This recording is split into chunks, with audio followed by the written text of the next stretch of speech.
بسم اللہ الرحمن الرحیم۔ علم عقائد کا تیسرا سبق، اللہ کی معرفت کیوں۔ علم عقائد کا سب سے پہلا حصہ توحید کے بارے میں ہے کہ کیا اس کائنات کا کوئی خالق ہے؟ اگر اس کائنات کا کوئی خالق ہے تو اس کی صفات کیا ہیں؟ وہ کہاں ہے؟ کیا اسے پہچاننا ممکن ہے؟ مگر ان سوالوں کے جواب کے پیچھے جانے سے پہلے ابتدائی طور پر یہ سوال بنتا ہے کہ خالق کو پہچاننا کیوں ضروری ہے؟ اس کائنات کے خالق کی معرفت حاصل کرنا کیوں ضروری ہے؟ اگر اسے نہ پہچانیں تو کیا نقصانات ہیں؟ اسے پہچان لیں تو ہماری زندگی میں کیا فرق پڑے گا؟ تو پہلا سوال یہ رہا کہ اللہ کی معرفت حاصل کرنا انسان پر کیوں ضروری ہے؟ اس سوال کے جواب میں دو طرح سے گفتگو کی جا سکتی ہے۔ نمبر ایک انسان ہونے کے ناطے انسان کو کائنات کے خالق کی کیوں معرفت حاصل کرنی چاہیے، اور دوسرا کسی مومن کو اپنے رب کی معرفت کیوں حاصل کرنی چاہیے۔ پس یہ سوال دو تناظر میں ہو جائے گا کہ اللہ کی معرفت حاصل کرنا کیوں ضروری ہے، ایک انسان کے انسان ہونے کے ناطے اللہ کو پہچاننا کیوں ضروری ہے، اور دوسرا ایک انسان کے مومن ہونے کے ناطے اللہ کو پہچاننا کیوں ضروری ہے۔ اور مومن سے مراد صرف مسلمان نہیں ہے، بلکہ ہر وہ انسان مراد ہے جو اللہ تبارک و تعالیٰ پر ایمان رکھتا ہو، چاہے یہودی ہو، عیسائی ہو، مسلمان ہو، ہندو ہو یا سکھ ہو، کیونکہ یہ ساری قومیں اللہ کی ذات پر ایمان رکھتی ہیں اور اپنے خاص الفاظ میں اور خاص طور و طریقے سے اللہ کو یاد کرتی ہیں۔ پس سوال دو طرح کا ہو جائے گا، ایک یہ کہ انسان ہونے کے ناطے انسان پر اللہ کی معرفت حاصل کرنا کیوں واجب اور ضروری ہے، اور دوسرا یہ کہ اللہ کو ماننے والے مومن ہونے کے ناطے انسان پر اللہ کی معرفت حاصل کرنا کیوں واجب اور ضروری ہے۔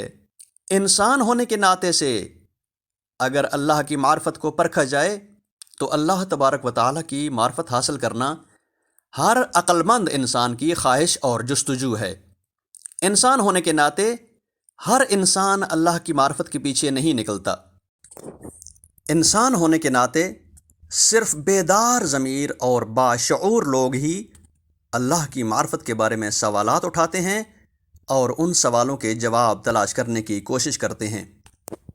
صرف وہی لوگ کہ جن کی عقل زندہ، بیدار اور فعال ہو، اور وہ اس مادی دنیا کے پیچھے پوشیدہ ہاتھوں کو تلاش کرنا چاہتے ہوں، ورنہ اکثر لوگوں کی عقل خواہش اور ہوس کے زنجیروں میں جکڑی رہتی ہے، اور اکثر انسان نما لوگ کائنات کے راز سے آشنا ہوئے بغیر ہی حیوانوں کی طرح دنیا میں آتے ہیں اور خزاں کے پتوں کی طرح خشک ہو کر اس دنیا سے چلے جاتے ہیں اور مٹی کا حصہ بن جاتے ہیں۔ صرف باکمال اور باشعور لوگ کائنات کو چلانے والی طاقت کا کھوج لگاتے ہیں، جن کے بارے میں اللہ تبارک و تعالیٰ فرماتا ہے، بے شک آسمانوں اور زمین کی خلقت اور دن رات کے بدلنے میں صاحبان عقل کے لیے نشانیاں ہیں، یا آسمانوں اور زمین کی خلقت اور تمہارے مختلف رنگوں اور مختلف بولیوں میں صاحبان علم کے لیے نشانیاں ہیں۔ صرف صاحبان عقل اس کائنات کی نشانیوں میں غور و فکر کرتے ہیں تو ان کی عقل ان کو مجبور کرتی ہے کہ ان نشانیوں کے پیچھے چھپے راز کو تلاش کرو۔ اس کائنات اور اس کی نشانیاں کسی ذات کا پتہ دے رہی ہیں۔ آخر وہ کون ہے کہ جس نے اتنی وسیع کائنات علم و حکمت سے بنائی؟ وہ کون ہے کہ جس نے آسمانوں کو ستاروں کی زینت بخشی اور زمین کو سبزے سے مزین کیا؟ وہ کون ہے کہ جس کی قدرت سے آسمان میں ستارے اور سیارے ایک حرکت میں رواں دواں ہیں، مگر ان کی حرکت میں نہ خلل آتا ہے نہ رکاوٹ؟ وہ کون ہے کہ جس کی وجہ سے زمین پر سورج کی روشنی پڑے تو زندگی کی ہلچل شروع ہو جاتی ہے، مگر جب سورج زمین سے پردہ کرے تو زمین پر تاریکی اور خاموشی چھا جاتی ہے۔ وہ کون ہے کہ جو زمین پر سے ہی پانی اٹھا کر آسمانوں کی بلندی میں لے جاتا ہے اور پھر جہاں چاہتا ہے اس پانی کو نازل کرتا ہے، اور اس پانی سے خشک زمین سیراب ہوتی ہے؟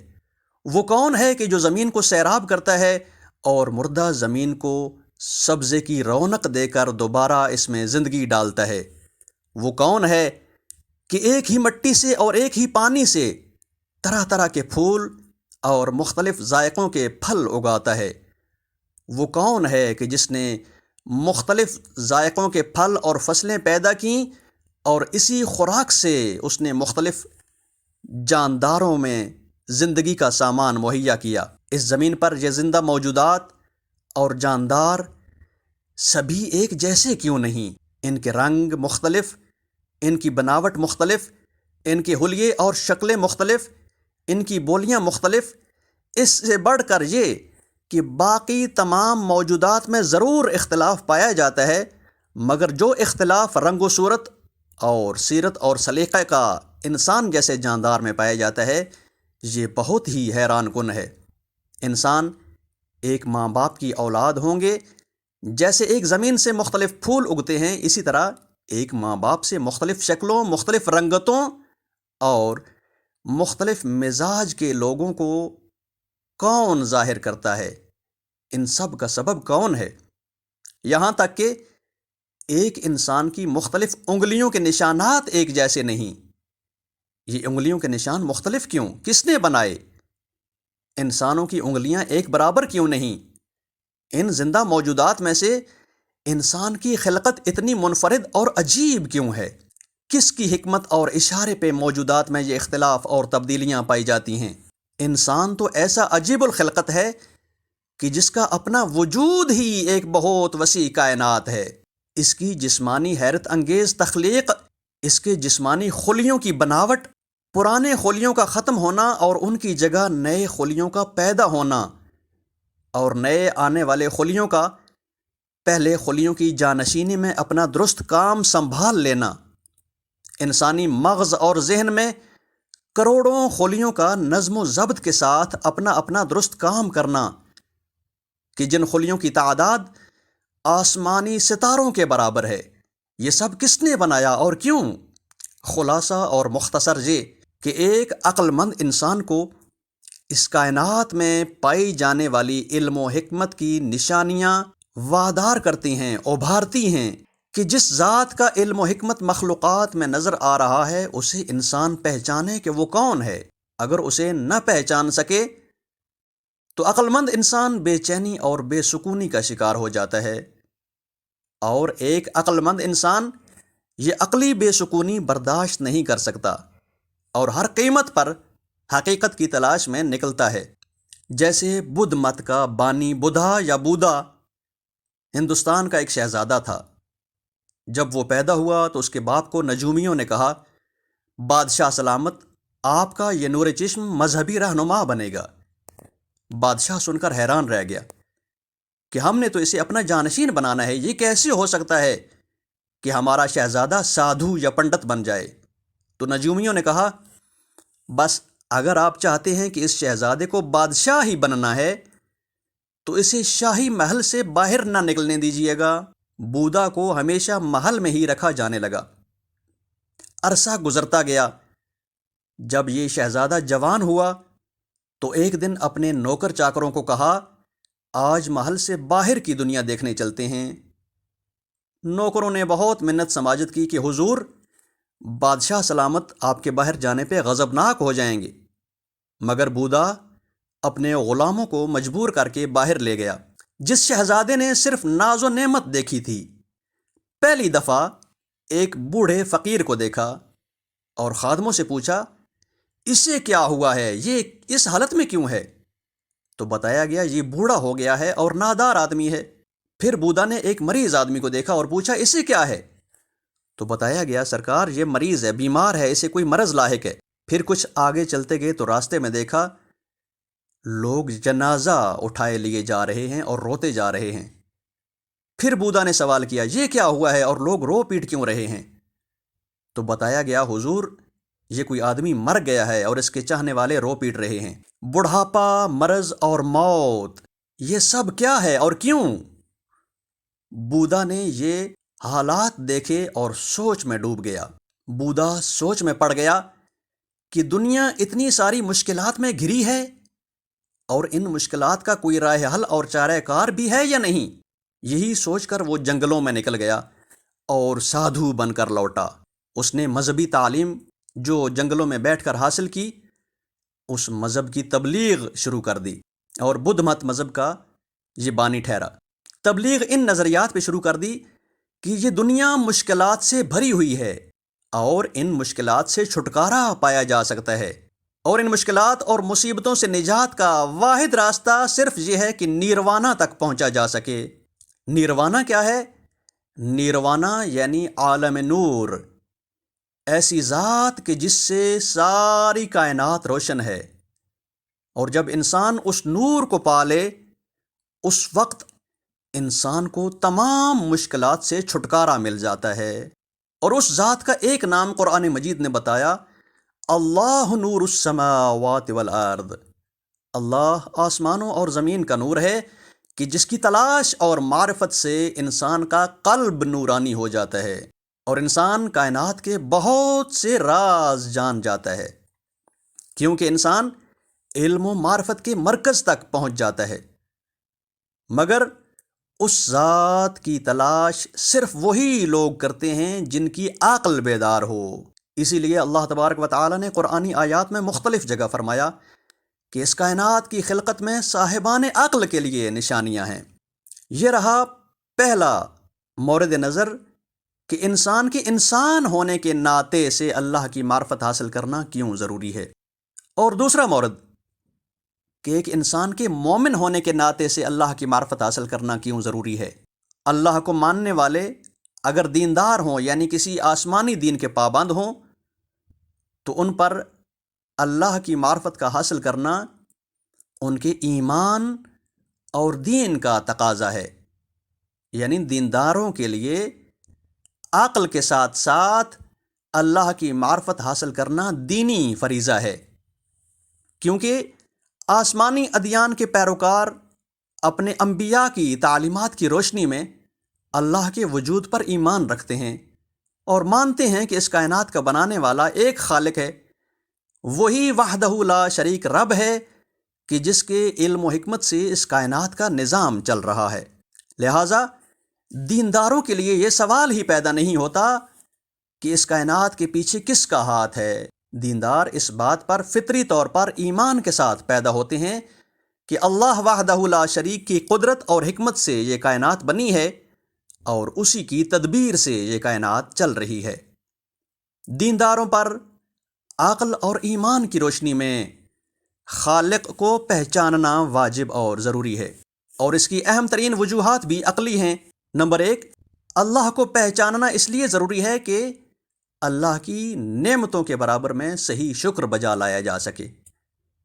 نمبر 2، اللہ کی ذات کو پہچاننا اس لیے ضروری ہے کہ آخرت کے عذاب سے بچا جا سکے۔ اور نمبر 3، ایمانی اور دینی نقطہ نگاہ سے اللہ کو پہچاننا اس لیے ضروری ہے کہ اپنے معبود کی عبادت صحیح طریقے سے کی جا سکے۔ دینی طبقے کے لوگوں کے لیے یہ 3 اہم بنیادی وجوہات ہیں کہ جن کی بنیاد پر اللہ کی معرفت ضروری ہے۔ اب انہی پوائنٹس کی وضاحت۔ نمبر 1، شکر نعمت کی خاطر اللہ کی معرفت۔ مومن اور دیندار انسان یہ جانتا ہے کہ خالق نے یہ کائنات بنائی اور اس کائنات میں کوئی چیز بغیر حکمت کے نہیں، اور یہ ساری کائنات رنگا رنگ نعمتوں سے مالا مال ہے۔ اس کائنات کو اللہ نے اس ترتیب سے بنایا ہے کہ کائنات میں موجود ہر طرح کی مخلوقات کی ضرورت کی ہر چیز فراہم ہے۔ اگر مخلوقات ہوتی مگر ان کی بقا اور ضرورت کی اشیاء اور ان کی روزی نہ ہوتی تو کچھ بھی باقی نہ رہتا۔ جیسے پانی کی جھاگ کا ایک بلبلا اٹھتا ہے اور تھوڑی دیر کے بعد ختم ہو جاتا ہے، اسی طرح اس کائنات میں زندگی کی بقا کے وسائل نہ ہوتے تو ہر چیز بس جھاگ کی طرح ظاہر ہوتی اور ختم ہو جاتی، مگر اللہ تعالیٰ نے جیسے جیسے مخلوقات خلق کیں، ان کی ضروریات زندگی اور ان کی بقا کے اسباب بھی فراہم کیے۔ زندہ موجودات کو پانی، ہوا، روشنی کی ضرورت ہے، تو یہ سب کچھ زمینی موجودات کو مل رہا ہے۔ اسی طرح انسانوں کی ضروریات زندگی بہترین شکل میں زمین پر موجود ہیں، یعنی کائنات اللہ کی نعمتوں سے بھری ہوئی ہے، اور اسی طرح انسان کا اپنا وجود بے شمار نعمتوں سے مالا مال ہے۔ انسان کی دیکھنے کے لیے آنکھیں، سننے کے لیے کان، بولنے کی زبان، گرمی سردی، لطافت اور خشونت کا احساس، محبت اور دشمنی کے ادراک کے لیے دل، زندگی چلتے رہنے کے لیے نبض کی حرکت اور دل کی دھڑکن، کائنات کے راز جاننے کے لیے عقل، غیب اور کائنات کے باطن سے آشنا ہونے کے لیے روح کا نور۔ یہ اللہ کی بہت عظیم نعمتیں ہیں کہ جن کے شکر کا حق ادا ہی نہیں کیا جا سکتا۔ مگر بہر صورت انسان کی فطرت جب بے شمار نعمتیں دیکھتی ہے تو اپنے احسان کرنے والے اور نعمت عطا کرنے والے خالق کا شکر ادا کرنا انسانی نیچر کا تقاضا ہے، اور جب تک نعمت دینے والے کی پہچان نہ ہو، شکر نعمت کا حق ادا نہیں ہو پاتا۔ پس خالق کی، اللہ کی معرفت اس لیے ضروری ہے تاکہ نعمتوں پر اس کا شکر ادا کیا جا سکے۔ اور نمبر 2، آخرت کے عذاب سے بچاؤ۔ دیندار لوگوں کے لیے اللہ کو پہچاننا اس لیے بھی ضروری ہے کہ اگر اللہ کو نہ پہچانا تو آخرت میں عذاب میں گرفتار ہو جائیں گے، کیونکہ اللہ کو نہیں پہچانیں گے تو اس کے احکام کی کوئی پرواہ نہیں کریں گے۔ اللہ کے احکام کی پرواہ کیے بغیر زندگی گزاریں گے تو زندگی میں بہت سے برے کام کر بیٹھیں گے، اور ان برے کاموں سے روح آلودہ اور پلید ہو جائے گی۔ جب روح پلید ہو جائے گی تو آخرت میں اسے اللہ کی بارگاہ میں لوٹنا اور حاضر ہونا ہے۔ اللہ کی بارگاہ میں حاضر ہونے سے پہلے روح کو گناہوں کے پلید اثرات سے پاک ہونے کے لیے سزا دی جائے گی، تاکہ اللہ کے دیدار اور اللہ کی جنت کے قابل بن سکے، اور وہ آخرت کا عذاب سزا ہونے کے ساتھ ساتھ گناہوں کی تطہیر اور پاکیزگی کا بھی وسیلہ ہوگا۔ مگر عذاب اور سزا بہت مشکل ہے، اور جو لوگ اللہ کی معرفت اور اس کی یاد میں زندگی گزارتے ہیں ان کی روح پاکیزہ رہتی ہے، اور ایسے لوگ گناہ نہیں کرتے۔ جب آخرت میں محبوب پروردگار کی بارگاہ میں حاضری کا وقت آئے گا تو بغیر کسی مشقت کے یہ اپنے اپنے مقامات تک پہنچ جائیں گے۔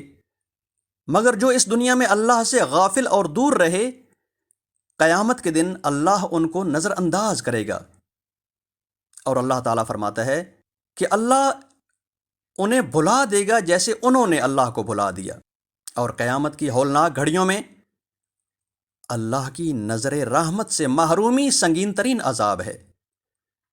پس اللہ کو ماننے والوں کے لیے اللہ کی معرفت اس لیے بھی ضروری ہے کہ ہمیشہ اللہ کی یاد میں رہا جائے اور آخرت کے عذاب سے بچا جا سکے۔ اور نمبر 3، اللہ کی معرفت روح عبادت ہے۔ ہر دیندار پر اللہ کی عبادت کرنا واجب اور ضروری ہے، اور عبادت اسی وقت کی جا سکتی ہے جب اللہ کی معرفت ہو۔